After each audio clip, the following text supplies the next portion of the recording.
Après le courant électrique, parlons maintenant de l'eau de robinet qui se fait de plus en plus rare dans bon nombre de quartiers de la capitale. Les citoyens s'interrogent du rôle que joue la SEG pour donner de l'eau potable à la population et même les cadres du ministère de l'Hydraulique. Le ministre Cheikh Talibé Sylla a encore visité ce mercredi la station de pompage d'eau de Kakoulima et celle de la cimenterie pour voir les installations. Le constat sur place suscite des interrogations. Malik Sangana Kamara fait le reportage. La station de pompage d'eau de Kakoulima a 12 forages. La capacité initiale de production était environ 12 000 mètres cubes par jour. De nos jours, les réalités sont tout autres. Il n'y a pas d'eau, ce n'est pas parce que les forages ont tari, c'est parce que tout simplement il y a des problèmes techniques.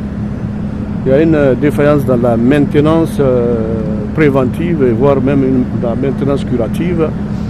Et il y a une défaillance également dans l'approvisionnement en carburant de cette station de production d'eau. Le PK43, un point de zavélisation des eaux de captage de Kakoulima, est également visité par le ministre. Aucun agent de la SEG n'est sur place ici. L'eau se gaspille. Pendant ce temps, le réservoir d'eau de la cimenterie est en incapacité de satisfaire les clients. On n'arrive pas à donner l'eau à la population. Moi, je suis là, premièrement pour donner, je suis là 24 heures sur 24 pour donner l'eau à la population. Mais on n'arrive pas. Chaque fois que j'appelle, on me dit qu'il n'y a pas de courant, il n'y a pas de gasoil. Chaque fois, il n'y a pas de gasoil, il n'y a pas de courant. J'ai dit, mais comment vous voulez qu'on fasse maintenant? L'eau pompée à partir de Kakoulima est stationnée dans le réservoir de 2500 mètres cubes d'eau de la cimenterie. Ce réservoir permet de desservir les zones hautes de Baïlobaya, Soumfounia, Samatran. Aujourd'hui, ce que nous avons constaté, il y a des forages qui sont en panne, il y a la station de pompage de reprise d'eau traitée pour être envoyée contre ce réservoir. Là aussi, on a des pompes qui sont en panne. Et sur une production réceptionnée, quand les travaux étaient finis, c'est 9000 mètres cubes d'eau par jour. Et ce que j'ai vu dans les livrets, c'est 2225 mètres cubes.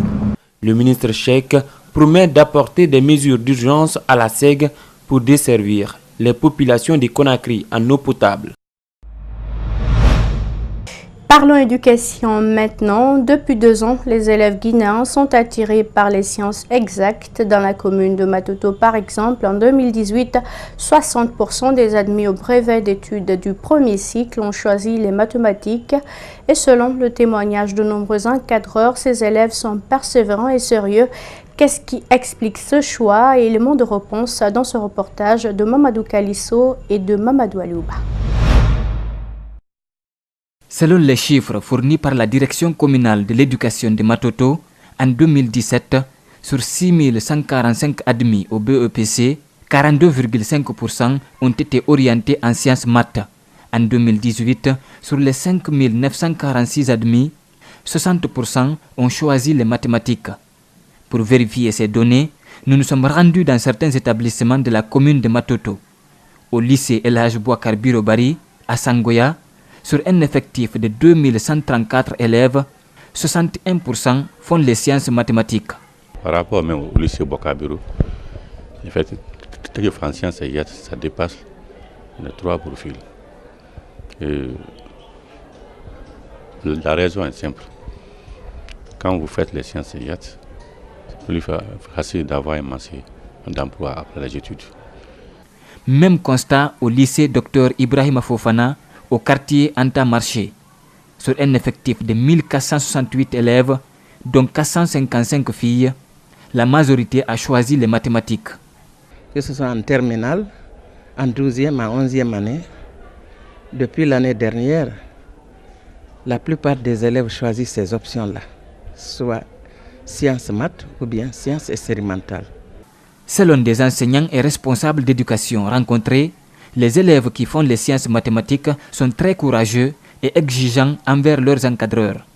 En sciences exactes, surtout moi, mes classes de sciences maths, ils sont très sérieux. Ils sont très sérieux. Ils sont très exigeants pendant les cours. Dès qu'un professeur n'est pas là, on le sent. Il descend directement pour me dire, monsieur là n'est pas là. Pourquoi ces apprenants sont-ils sérieux, rigoureux et exigeants? Pourquoi ont-ils choisi les sciences mathématiques? Nous avons interrogé quelques-uns. Leurs motivations sont diverses. Dans la vie, il faut avoir une vision. On ne choisit pas les choses au hasard. J'ai eu une vision sur la mathématique. J'ai dit, après les études, il me faudrait faire une branche technique. C'est la raison pour laquelle j'ai choisi les sciences mathématiques. J'ai fait les sciences mathématiques parce que après ici, c'est facile aussi d'avoir des travail. Parce que la Guinée a besoin beaucoup de techniciens. C'est pour cela que j'ai choisi les sciences mathématiques pour développer, pour aider mon pays. Je veux être un bon économiste comme Kassori Fofana. Si certains ont choisi les mathématiques pour devenir des architectes ou économistes comme Ibrahima Kassori Fofana, d'autres le font parce que... Vous savez, comme ici il y a trop d'échecs dans les deux autres options, comme ici la science sociale et la science expérimentale, c'est pourquoi les gens ici essayent de faire ici la science mathématique. Vous voyez. Pour cet enseignant rencontré en situation de classe, les mathématiques, c'est la vie.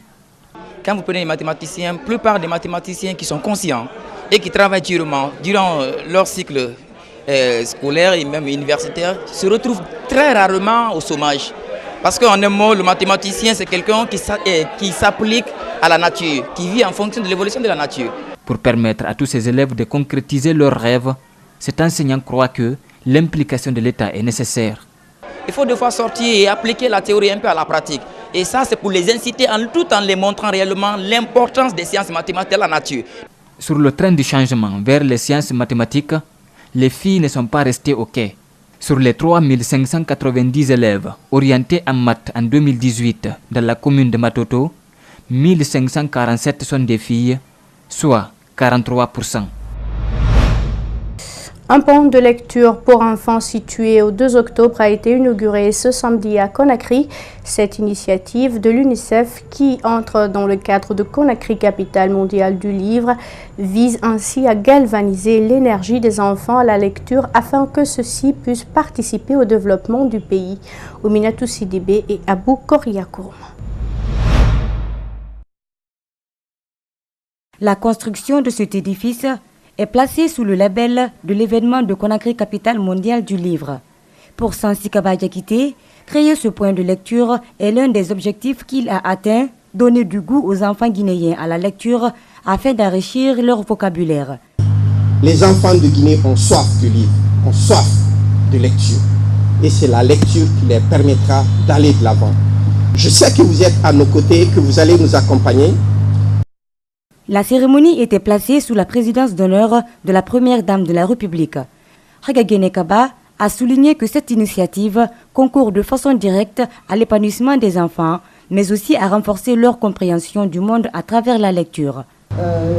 Disons que la lecture pour moi est primordiale parce que ça permet à un enfant non seulement d'apprendre, d'assembler des mots et ces mots deviennent phrases, et à travers ces phrases qui auront un sens pour lui. C'est pour ça qu'il faudrait qu'on initie nos enfants à la lecture. Ce projet financé par l'UNICEF a coûté 20 000 €. Selon Dr Guyogo, représentant par intérim de l'UNICEF en Guinée, ce genre d'investissement en faveur des enfants est primordial pour le développement du pays. Offrir sous votre leadership ce joyau et cet espace de lecture aux enfants de la Guinée, aux tout petits qui sont là devant nous, représente une innovation majeure dans notre concept de nous développer. À travers ce centre de lecture, ces enfants auront des opportunités de voyage afin de découvrir le monde. Dr Guy a ensuite suggéré que cette initiative soit reproduite dans toutes les régions de la Guinée. Et puis, des organisations de la société civile dénoncent avec véhémence la condamnation de l'ancien directeur général de l'Office guinéen des chargeurs. Elle qualifie cette condamnation du tribunal de Kaloum d'extrême légèreté.